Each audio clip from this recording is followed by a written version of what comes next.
आज ये वाम दलों का प्रदर्शन है। यहाँ आप माकपा के और भाकपा माले के और फॉरवर्ड ब्लॉक वगैरह के सभी वाम दलों का आपने प्रदर्शन देखा। आपने देखा कि कैसे जहांगीरपुरी में जो बुलडोज़र हैं, उन बुलडोज़रों को रोकने का काम जो है वो वाम दलों ने एक साथ किया था। उसमें भाकपा माले और सीपीएम के नेता थे, सीपीआई-एमएल और सीपीएम के। हमने ये तय किया है कि दिल्ली हो चाहे पूरे देश में हो, भाजपा की तरफ से ये जो मुसलमानों को धमकाने के लिए बुलडोज़र बुलडोज़र कहा जा रहा है, धमकियाँ दी जा रही हैं, ये दरअसल आज मुसलमानों के लिए आ रहे हैं, कल हर गरीब के लिए आएंगे।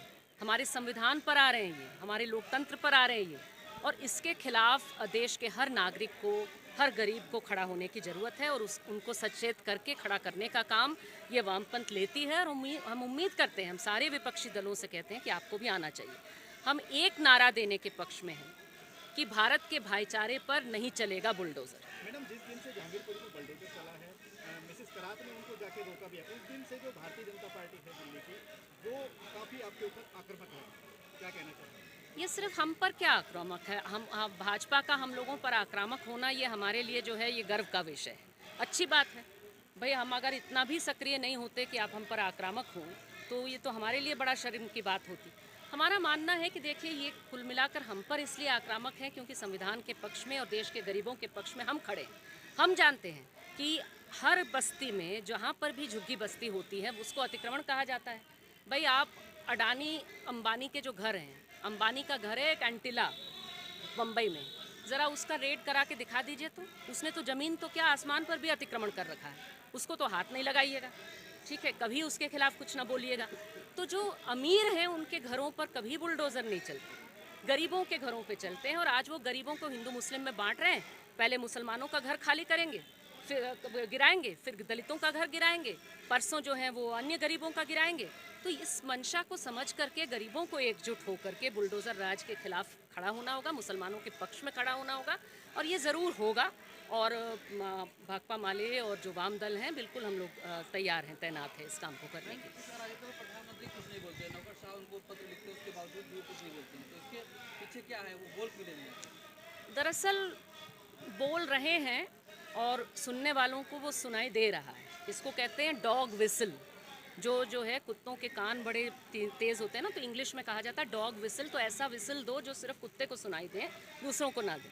इसका मतलब होता है कि हमारी राजनीति से जो इत्तेफाक रखने वाले लोग हैं उनको हम इशारा दे रहे हैं। वो इशारा सुनाई दे रहा है। वो इशारा क्या है भाई? मोदी ने और अमित शाह ने, दोनों ने मिल करके भारत के मुसलमानों से कहा कि आप बांग्लादेशी हो, ठीक है। दीमक कह दिया अमित शाह ने। वो क्या था? उसी को सुन करके असम में बुलडोज़र चले। पहले हम याद रखते हैं भाई, वामपंथी लोग जल्दी भूलते नहीं हैं। हमने पूरा जो है हिसाब बना रखा है। असम में चले बुलडोज़र, मुसलमानों के, गरीब मुसलमानों को ये कह करके कि तुम बांग्लादेशी हो और तुम्हारा अतिक्रमण करेंगे। रोहिंगा शब्द को उन्होंने गाली बना दिया। रोहिंगा जो शरणार्थी हैं, जिनके पास कुछ नहीं है, भगाया गया है, उनके पास किसी देश की नागरिकता नहीं है बेचारे, उनको जो है कुछ हज़ार लोग, मुश्किल से 10,000 लोग होंगे भारत में, उनको जो है आप शरणार्थी का नाम को गाली बना रहे हैं, मुसलमानों को कह रहे हैं। जो बांग्ला भाषी मुस्लिम है भारत में, उसको आप बांग्लादेशी कह रहे हो और भगाने की बात कर रहे हो। तो ये जो भाषा है, ये सीधा मोदी शाह से आता है, और इसीलिए उनकी चुप्पी नहीं है। उनका वो ग्रीन सिग्नल है, वो ग्रीन सिग्नल फ्लैश कर रहा है उनके लोगों को, और वो ये कर रहे हैं। लेकिन मेरा मानना है कि अगर इनकी बुलडोज़र को रोकना है और ये समझ करके रोकना है कि वो क्या ख़तरनाक चीज़ है, ये कैसे हम सबको बांट करके वो यहाँ हमारे सबके ऊपर जो है अंबानी अडानी का राज ये करेंगे, थोपेंगे हमारे ऊपर, और हिंदू राज के नाम पर ये मनुस्मृति का राज थोपेंगे हम सारे लोगों पर। तो इसके खिलाफ हम सबको बोलना होगा। और ख़ास करके देश के जो गरीब उत्पीड़ित लोग हैं, जो उत्पीड़न क्या है जानते हैं, गरीब के घर पर बुलडोज़र चलता है तो क्या हाल होता है जानते हैं, उन सबको खड़े होना होगा कि आज आप मुसलमानों पर अकेले जो चलाने की बात कर रहे हैं, बुलडोज़र को एक सिंबल बना दे रहे हैं कि मुस्लिम विरोध का मतलब बुलडोज़र मतलब हंसने लगी है कि है मुस्लिम का घर गिर रहा है, मुस्लिम का दुकान गिर रहा है। इस शर्मनाक चीज़ के खिलाफ हर नागरिक को अपने अंदर झांक करके बोलना होगा। मैम, दिल्ली में आम आदमी पार्टी सरकार है, तो जैसे आपने कहा कि बीजेपी उनको बांग्लादेशी कह रही है, तो आम आदमी पार्टी वाले भी बीजेपी को बांग्लादेशी कह रहे हैं, हालांकि उनका विधायक भी वहाँ से जीता हुआ है। बिल्कुल ये शर्मनाक बात है। आम आदमी पार्टी जो है इस मामले में अपनी जो मंशा है, वो जो दिखा रही है, जिस मंशा की नुमाइश कर रही है, वो बहुत ही गलत है, बहुत ही ख़राब है। बुलडोज़र चलने में भी पीडब्ल्यूडी जो आम आदमी पार्टी के साथ है, ये एमसीडी के साथ, एनडीएमसी के साथ खड़ा रहा, ये बिल्कुल गलत है। और जो भाषा ये बोल रहे हैं कि दंगों के लिए बांग्लादेशी और रोहिंगा जिम्मेदार हैं और भाजपा वालों ने ही बसा रखा है बांग्लादेशी रोहिंगा को, क्या भाषा है ये? दंगों के लिए कहाँ बांग्लादेशी जिम्मेदार है? दंगों के लिए कहाँ जो है रोहिंगा जिम्मेदार हैं बेचारे?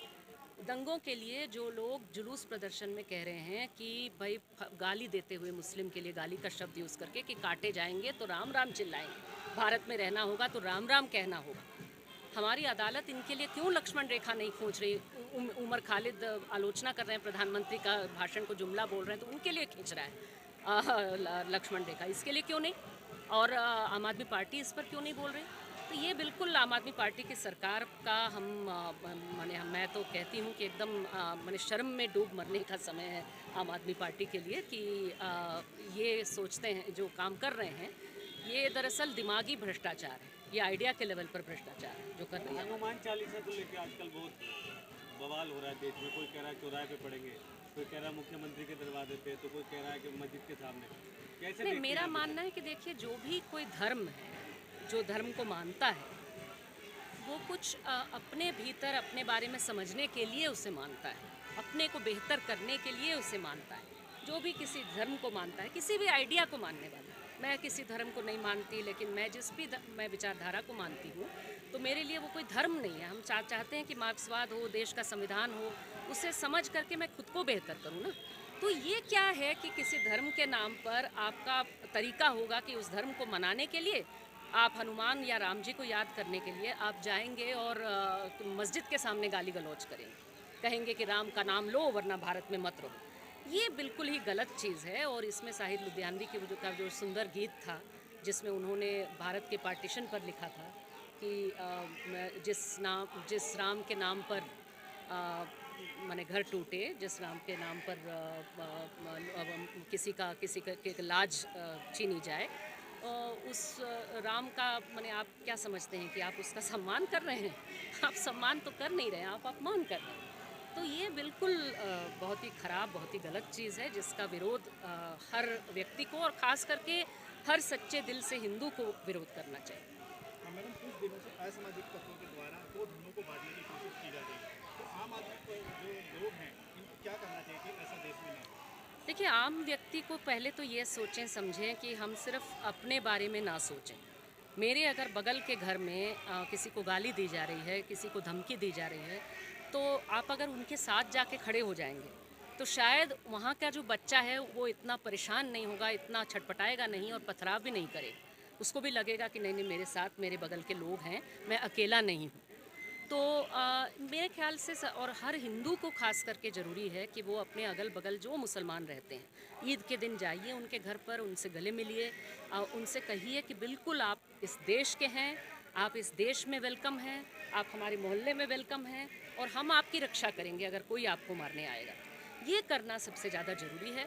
जिस तरह से मैं पाकिस्तान में चाहूँगी, पाकिस्तान में अल्पसंख्यक हिंदू हैं, तो वहाँ के मुसलमानों को ये करना चाहिए कि भाई हिंदू का घर अगर कोई नष्ट करने आएगा, उसे गाली देने आएगा, उसको मारने आएगा, वो कहेगा कि तू क्यों रह रहा है यहाँ पे, जा भारत में जा, तो उसको बचाने आएंगे। जहाँ जिसकी मेजॉरिटी होगी उसे जो है अपने अल्पसंख्यक को माने एकदम उसकी रक्षा में खड़ा होने का काम करना चाहिए।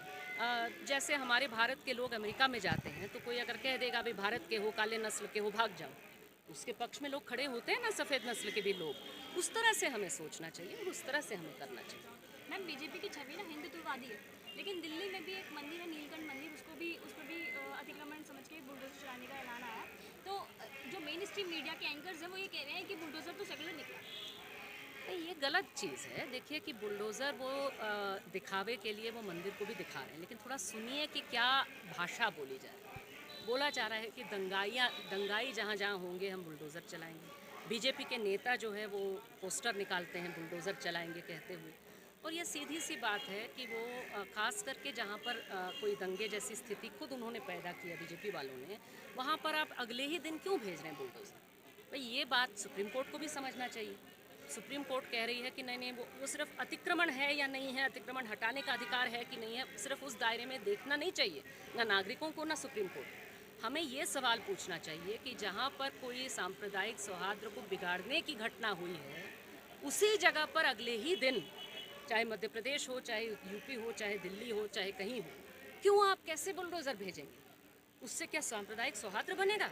दूसरा ये कि गरीबों ने पिछले 2 साल में लोगों के रोज़गार छिन गए हैं, लोग किसी तरह अपना पेट पाल रहे हैं। क्यों किसी भी गरीब के अतिक्रमण हटाने के लिए इतनी क्या अर्जेंसी है भाई कि इसी समय आपको बुलडोज़र बुलडोज़र बुलडोज़र करना है? किसी गरीब का घर मत ढाइए इस समय, मुसलमान हो, हिंदू हो, कुछ नहीं, कोई अतिक्रमण नहीं। अतिक्रमण करना है, जाइए अंटिला जाइए, हिम्मत है जाइए, नरेंद्र मोदी अमित शाह लीड करके जाएं, रेड लीड करें, अंटिला में जाएं, अडानी का घर कहाँ है वो तलाशते हुए जाएं गुजरात में, उसको रोकें, वहाँ पर देखें ना कितना अतिक्रमण है नहीं है। गरीब जो किसी तरह मतलब अपना ठेला चला रहा है, आप ठेले पर बुलडोज़र चला रहे हैं, जिस ठेले से किसी तरह, और उसमें सिर्फ मुस्लिम थोड़ी आएंगे, जाहिर सी बात है हिंदू भी आएंगे। तो मैं कह रही हूँ कि देश के हिंदू गरीब भी नहीं, इसको सेक्युलर होने की बात नहीं है, बात है गरीबों के लिए खतरा है बुलडोज़र से। गरीबों के लिए आज मुसलमानों को निशाना बना करके मुसलमान को हटाएंगे, फिर दलित को हटाएंगे, फिर और गरीबों पर आएंगे, और तब और गरीब कमज़ोर हुए रहेंगे क्योंकि उनके साथ मुसलमान नहीं होंगे, दलित नहीं होंगे। महंगाई के मुद्दे पर ध्यान भटकाने की कोशिश है। सारी चीज़ों से, ये सिर्फ ध्यान भटकाने की नहीं, वो चाहते हैं कि ध्यान बने सिर्फ इसी पे बने, नफ़रत पे बने, नफ़रत के आधार पे उनको वोट मिले, उनकी सत्ता बनी रहे, और साथ में महंगाई बेरोज़गारी लेकर के उनसे कोई सवाल न करें, किसानों के अधिकार, मजदूरों के अधिकार लेकर के कोई सवाल न करें। ये मंशा है बीजेपी की, बिल्कुल सरल बात है, ये कोई बच्चा समझ रहा है इस चीज़ को, लेकिन समझते हुए मुझे लगता है कि जो हम शांत लोग हैं उन्हें आवाज़ उठाने की ज़रूरत है। अभी फ़िलहाल हल्ला जो लोग कर रहे हैं वो गाली गाली गाली गाली दे करके हल्ला कर रहे हैं। हल्ला करने वालों को थोड़ा चुप कर दिया जाए, और हम लोग अगर साधारण लोग आवाज़ उठाएंगे और कहेंगे कि भाई हमारे लिए भाईचारा है, भारत के भाईचारे पर नहीं चलेगा बुलडोज़र, बिल्कुल सरल नारा है। इस नारे को अगर देश का हर नागरिक, हर सच्चा नागरिक देगा, हर सच्चा हिंदू देगा कि भाई मुसलमान के घर पर नहीं चलेगा बुलडोज़र। पर मैम सरकार तो कहती है बुलडोजर चलने से देश विकास बढ़ा है, मजबूत हो रहा है। विनाश से विकास होता है अगर हम यकीन करने लगे तो। ये जो धूप आप देख रहे हैं माने भरी दोपहरी में, उसको हम कह दें कि भाई चंदा है आसमान में, मोदी जी ने कह दिया चंदा है, कैसे कह रहे हो कि नहीं है, चांद है, मैं तो मारूंगा तुमको? ये कोई बात हुई?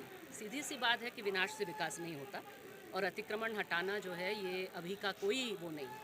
अगर अतिक्रमण किसी का हो भी, गरीब के घर पे हाथ नहीं लगेगा इस समय।